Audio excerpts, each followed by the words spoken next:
আসসালামু আলাইকুম ভিউয়ার্স, আশা করি আপনারা সবাই খুবই ভালো আছেন আর আপনারা আপনাদের ক্যামেরা দিয়ে দারুণ দারুণ ছবি তুলছেন।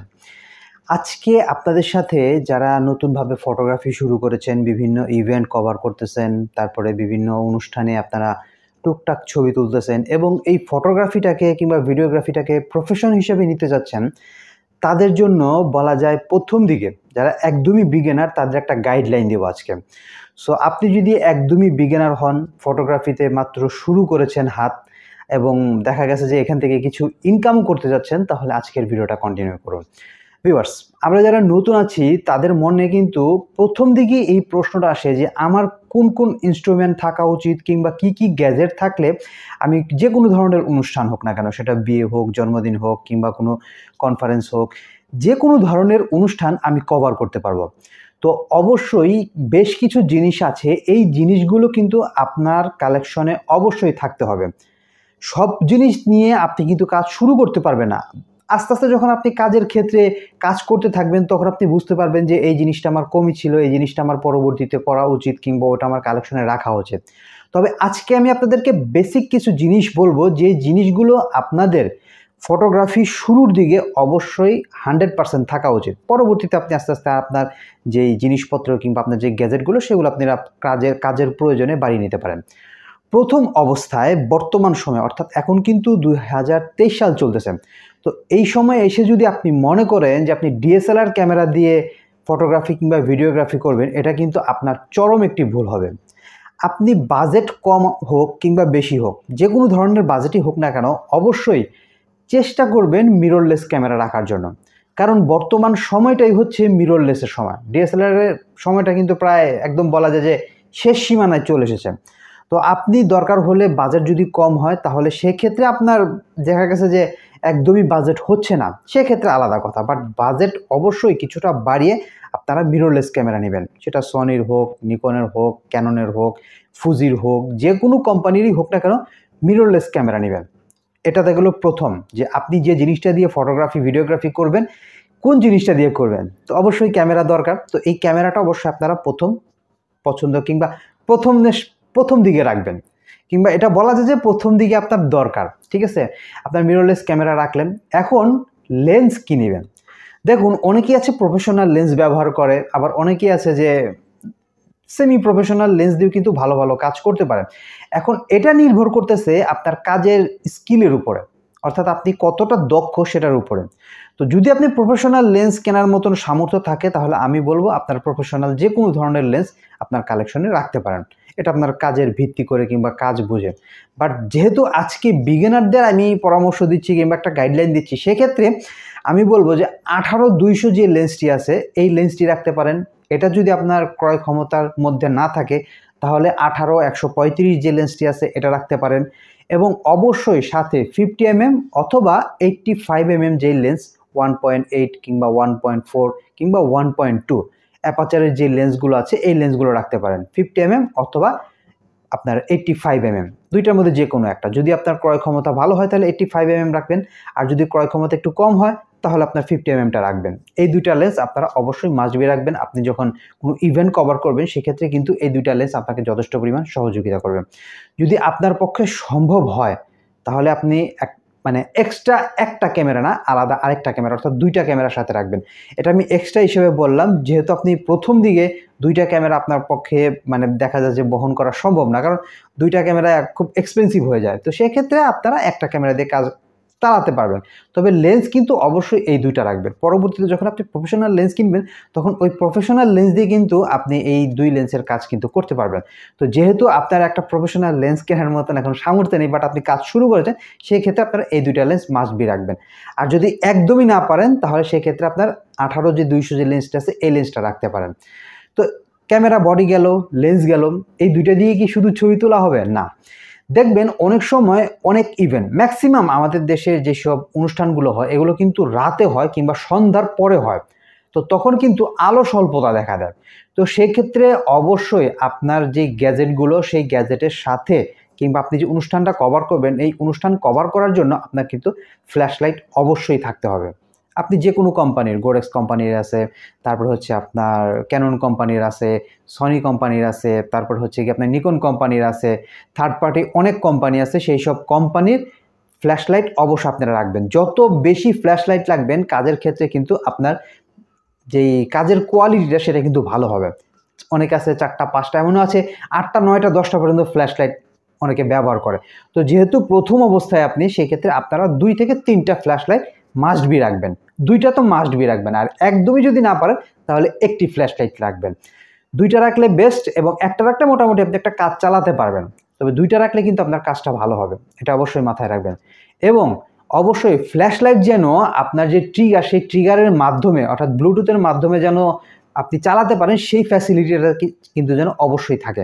কারণ অনেক সময় দেখা যায় যে ক্রিয়েটিভ ছবি তুলতে হলে আমাদের ফ্ল্যাশ লাইট বিভিন্ন অ্যাঙ্গেল থেকে ফ্ল্যাশ করতে হয়, কিংবা বিভিন্ন অ্যাঙ্গেল থেকে আপনার ফ্ল্যাশ লাইটগুলো ফায়ার করতে হয়। তো সেই ক্ষেত্রে যদি আপনার এই ট্রিগারের মাধ্যমে আপনি যদি সেই ফ্ল্যাশ লাইটটা কন্ট্রোল করতে পারেন, তাহলে কিন্তু আপনার সেই ছবির কোয়ালিটিগুলো ভালো আসবে, দেখতে সুন্দর আসবে। সরাসরি একটা জায়গায় আলো পড়লে এবং সেটাকে একটু ক্রিয়েটিভভাবে আলো দিলে দুইটার বিষয় কিন্তু 2 রকম হয়ে যায়, তার কোয়ালিটিটাও কিন্তু 2 রকম হয়ে যায়। তো সেক্ষেত্রে অবশ্যই এই যে ট্রিগার, এই ট্রিগারের মাধ্যমে যে ফ্ল্যাশ লাইটগুলো কন্ট্রোল করা যায়, সেই ফ্ল্যাশ লাইটগুলো আপনারা কিনবেন। বিভিন্ন কোম্পানির আছে, সেটা আপনার ক্রয় ক্ষমতা বুঝে আপনি সেই কোম্পানির ফ্ল্যাশ লাইটগুলো কিনে রাখবেন। এরপর আসতেছে সফট বক্স। সফট বক্স কিংবা আমব্রেলা বক্স, কিংবা আপনার এই যে ফ্ল্যাশ লাইটের যে বক্স, সেই বক্সগুলো। ফ্ল্যাশ লাইটের জন্য আপনি চাইলে বক্স কিনতে পারেন, না চাইলে এটা অপশনাল। আপনি যদি কেনেন তাহলে আপনার কাজের কোয়ালিটি ভালো হবে, আরও ভালো হবে। আর যদি আপনার সফট বক্সের যে আপনার এই ফ্ল্যাশ লাইটের যে সফট বক্সগুলো, সেগুলো যদি কেনার মতো সামর্থ্য না থাকে, আমি বলবো না আপনাকে কিনতে। এটা হচ্ছে মানে আলাদা, মানে এক্সট্রা হিসেবে রেখেছেন। আর সফট বক্স অবশ্যই 2টা সফট বক্স আপনার মাস্ট বি থাকতে হবে। কারণ যেরকম বললাম যে সন্ধ্যার পরে কিন্তু অনুষ্ঠানগুলো হয়, তো সেক্ষেত্রে কিন্তু অনেক সময় দেখা যায় যে লাইটের কিন্তু তারতম্য থাকে। তো ওই তারতম্যটা ব্যালেন্স করার জন্য অবশ্যই আপনাকে সফট বক্স ব্যবহার করতেই হবে। যেমন আজকের যে ভিডিওটা দেখতেছেন, এখানে কিন্তু আমার 2 পাশে 2টা সফট বক্স জ্বলতেছে, পিছনে একটা আপনার এলইডি লাইট জ্বলতেছে। তো এই লাইটিংয়ের যে খেলাটা, এই খেলাটা যদি আপনি আপনার ছবিতে, ভিডিওতে সঠিকভাবে করতে না পারেন, আপনি যত ভালোই ছবি তুলুন না কেন, সেই ছবি কখনোই দেখতে নান্দনিক হবে না, সুন্দর হবে না। সো অবশ্যই লাইটের তারতম্য কিংবা লাইটের ব্যালেন্স আনতে হলে আপনাকে অবশ্যই সফট বক্স ব্যবহার করতে হবে। সেক্ষেত্রে আপনারা বিভিন্ন কোম্পানির সফট বক্স আছে, গোরেক্স কোম্পানির আছে, চায়না বিভিন্ন কোম্পানি আছে। এইসব কোম্পানি বুঝে শুনে আপনারা সর্বনিম্ন 2টা সফট বক্স কালেকশনে 100% রাখবেন। এরপরে আসতেছে স্ট্যান্ড, লাইট স্ট্যান্ড। অবশ্যই আপনাকে 3 থেকে 4টা লাইট স্ট্যান্ড মাস্ট বি থাকতে হবে। আপনি যখন কোনো অকেশনে যাবেন কিংবা অনুষ্ঠান কভার করবেন, এই লাইট স্ট্যান্ডগুলো কিন্তু আপনাকে কাজ দিবে। যেরকম বললাম যে আপনার যে ফ্ল্যাশ লাইট, এই ফ্ল্যাশ লাইটের স্ট্যান্ড হিসেবেও কিন্তু এই লাইট স্ট্যান্ডগুলো আপনাকে কাজে দিবে। সো সর্বনিম্ন আপনার 4টা, আরও বেশি যদি রাখতে পারেন তাহলে বেস্ট। আর যদি একদমই না পারেন তাহলে অন্তত 2টা যে লাইট স্ট্যান্ড অবশ্যই এক্সট্রা হিসেবে। আপনি তো সফট বক্সের সাথে তো আপনার লাইট স্ট্যান্ড নিতেছেন, এক্সট্রা আরও 2টা রাখবেন। তো সর্বনিম্ন আপনার যদি 4টা রাখেন কিংবা 2টা রাখেন, তাহলে আপনার কাজের ক্ষেত্রে এটা আপনি সহযোগিতা পাবেন কিংবা উপকার পাবেন। এরপর আসতেছে সানগান। অনেক সময় দেখবেন যে আমাদের বিশেষ কিছু মুহূর্তের জায়গায় আমাদেরকে অতিরিক্ত পরিমাণে আলো দিতে হয়। দেখা গেছে যে কোনো অনুষ্ঠানের যেই মেন অতিথি, সে এমন জায়গা দিয়ে আসতেছে, সেই জায়গাটা অন্ধকার কিংবা ওই জায়গাটায় লাইট কম, তখন কিন্তু আপনাকে সানগান অনেকটাই সহযোগিতা করবে। সো অবশ্যই এই সানগানটা আপনার কালেকশনে রাখবেন। বিভিন্ন অনুষ্ঠানে গেলে এই সানগান কিন্তু আপনাকে অনেক অনেক হেল্প করবে। এরপর আসতেছে আপনি যে এই যে গ্যাজেটগুলো ক্যারি করবেন, এর জন্য শক্তপোক্ত একটা ব্যাগ, অর্থাৎ ক্যারিং ব্যাগ। তো এই ক্যারিং ব্যাগটা যেন অবশ্যই আপনার কমফোর্টেবল হয়, অর্থাৎ দেখা গেছে যে মোটামুটি আপনি সবগুলো জিনিস এক ক্যারিং ব্যাগে নিতে পাচ্ছেন।